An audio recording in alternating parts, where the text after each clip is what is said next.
भाई आइए, राजेश भाई को भी खिला रहे हैं। हाँ भाई, तो मैं अभी भाई को उनको ना खिलाइए तो हो गया होगा।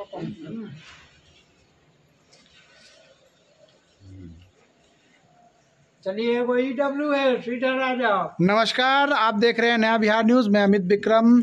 सुप्रीम कोर्ट के 5 जजों की एक बेंच ने EWS को बरकरार रखते हुए सवर्ण समाज को एक बहुत बड़ी खुशखबरी दी है, जिसको लेकर सवर्ण समाज में बहुत ही उत्साह है, बहुत खुशी है। और इसी क्रम में आज हम मुजफ्फरपुर के राष्ट्रीय भूमिहार ब्राह्मण परिषद के कार्यालय दामूचक में आए हुए हैं, जहां राष्ट्रीय सचिव केशव कुमार मिंटू जी, प्रणय जी और राजेश चौधरी जी उपस्थित हैं और एक दूसरे को लड्डू खिलाकर EWS में जो सफलता प्राप्त हुई है, सुप्रीम कोर्ट ने EWS को बरकरार किया है और कहा है कि सरकार का ये निर्णय सही है। आर्थिक आधार पर आरक्षण मिलना चाहिए। संविधान में इस बात की जिक्र है कि जो आर्थिक रूप से कमज़ोर लोग हैं उनको आगे बढ़ाने का काम सरकार को करना चाहिए और इसके लिए EWS को सुप्रीम कोर्ट के द्वारा संवैधानिक दर्जा भी दिया गया है और एक बहुत ही खुशी की बात। हम बात करेंगे इस बारे में राष्ट्रीय भूमिहार ब्राह्मण परिषद के कार्यकर्ताओं से कि EWS जो मिला है इसको लेकर क्या राय है। सबसे पहले तो नया बिहार न्यूज़ में केशव कुमार मिंटू जी, आपका बहुत बहुत स्वागत है और EWS मिलने पे भी आप लोगों को बहुत बहुत बधाई है। क्या कहना है इसके बारे में? सर्वप्रथम नया बिहार न्यूज़ चैनल को हम धन्यवाद देते हैं कि हम लोग को EWS के बारे में आप ही से जानकारी मिली। इसके लिए भी मैं आपको धन्यवाद देता हूं कि आपका न्यूज़ चैनल समाज के प्रति जागरूक रहता है। आज जो EWS पर माननीय सर्वोच्च न्यायालय के संवैधानिक पीठ द्वारा जो निर्णय आया, वह भारत के इतिहास में एक बहुत ही निर्णायक फैसला माना जाए और भारतीय संविधान के अंदर जो आरक्षण की नियमावली थी उसको जो चैलेंज किया EWS के खिलाफ जिन लोगों ने, उसको एक आईना दिखाया गया कि भारत के प्रत्येक समाज में, प्रत्येक समुदाय में आर्थिक रूप से कमज़ोर लोग हैं और उनकी उन्नति और उनके विकास के लिए सरकार और संविधान दोनों कृत संकल्पित है। ऐसा माननीय सर्वोच्च न्यायालय के खंडपीठ ने जो निर्णय दिया है, उससे यह प्रतीत होता है कि भारत विभिन्न समुदायों के साथ, जातियों के साथ, धर्म के साथ जीने वाला देश जरूर है और साथ ही इसमें आर्थिक रूप से जो कमज़ोर लोग हैं, वो चाहे किसी भी जाति के हों, उनके प्रति सरकार और संविधान दोनों सजग है। इसके लिए हम भारत सरकार और संविधान के खंडपीठ दोनों के आभारी हैं और उनकी इस निर्णय पर राष्ट्रीय भूमिहार ब्राह्मण परिषद की ओर से माननीय न्यायालय के इस फैसले को हम लोग स्वीकार करते हैं और उनके द्वारा दिया गया फैसला भी समाज के और भारत के संविधान के अनुरूप है। मिंटू जी, हम जानना चाहते हैं अभी जैसा EWS के लेकर पूर्व में जो बातें कही जा रही थी कि ये जो संविधान का जो दायरा है उससे बढ़ा कर दिया गया है, इसके बारे में क्या कहना है? भारत के संविधान में 50% आरक्षण का जो फार्मूला है, जिसके आलोक में EWS के खिलाफ जो लोग गए थे उनका यही तर्क था, लेकिन माननीय न्यायालय एवं सरकार के द्वारा जो पारित किया गया आदेश है उसमें ये बात को स्वीकार किया गया कि 50% आरक्षण ही हम रखते हैं, लेकिन जो ईडब्ल्यूएस के लिए 10% आरक्षण दे रहे हैं उसके लिए हम अलग से उतना रोजगार को, उतने सीट को हर जगह बढ़ा रहे हैं जहां ईडब्ल्यूएस की ज़रूरत है। जैसे मेडिकल में अगर ईडब्ल्यूएस लागू हुआ है तो अगर 5 लाख अगर मेडिकल के छात्रों की व्यवस्था थी तो उसमें 10% सीट को बढ़ाया गया।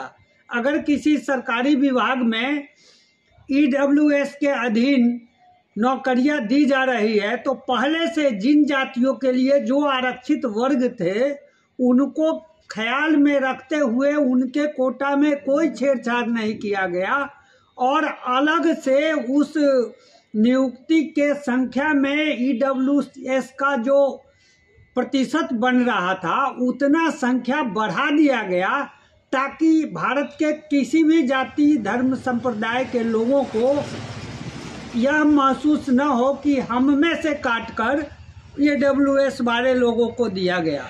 बड़ी बात है, केशव जी ने कहा है कि बहुत बड़ी बात है, सरकार ने खासकर भारतीय जनता पार्टी के लोग की सरकार ने इसकी पहल की है और इनका कहना है कि जो आरक्षण 10% दिया गया है ये किसी के हिस्से को काटा नहीं गया है, सीटें बढ़ाई जा रही हैं, नौकरी में है चाहे शिक्षण संस्थाओं में है, सीटें बढ़ाई जा रही हैं। हम बात करेंगे, हमारे सामने है प्रणय जी जो हैं जो तिरहुत स्नातक क्षेत्र से उम्मीदवार भी रहे हैं, इनसे हम बात करेंगे। प्रणय जी, ईडब्ल्यूएस के विषय में आपकी क्या राय है? देखिए, यह तो पहले ही मिलना चाहिए था, लेकिन देर से ही सही सरकार और न्यायालय दोनों के कदम का हम लोग स्वागत करते हैं, क्योंकि किसी भी देश, भारत ही नहीं, अगर किसी देश को विकसित करना है तो उसके एक एक व्यक्ति को विकसित करना पड़ेगा। लेकिन पहले से जो फार्मूला आ रहा था उसमें कुछ वर्ग के लोग को लाभ मिल रहा था और जो जनरल कैटेगरी के लोग थे जिनको लोग कह रहे थे कि वो आगे हैं, उस समाज में जो गरीब लोग थे वो दिनानुदिन पिछड़ते जा रहे थे, जिसके कारण पूरे बिहार की स्थिति नहीं पूरे देश की स्थिति में जो जनरल कैटेगरी के गरीब लोग थे वह दर दर की ठोकर खाते थे, उनके भीख मांगने की स्थिति हो गई थी कई लोगों की। तो उसमें सुधार जब तक नहीं किया जाता तब तक हमको नहीं लगता था कि भारत का विकास हो पाता। इसलिए माननीय न्यायालय के इस फैसले का हम लोग स्वागत करते हैं कि जो संवैधानिक अध्यादेश सरकार के द्वारा पारित किया गया उसको बरकरार रखा गया है और निश्चित तौर पर भारत के विकास के लिए यह महत्वपूर्ण भूमिका अदा करेगा। ईडब्ल्यूएस के माध्यम से जो गरीब लोग हैं, जो अग्री जाति के लोग गरीब हैं, उनको मौका मिलेगा और निश्चित तौर पर सबको समानता मिलने की बात।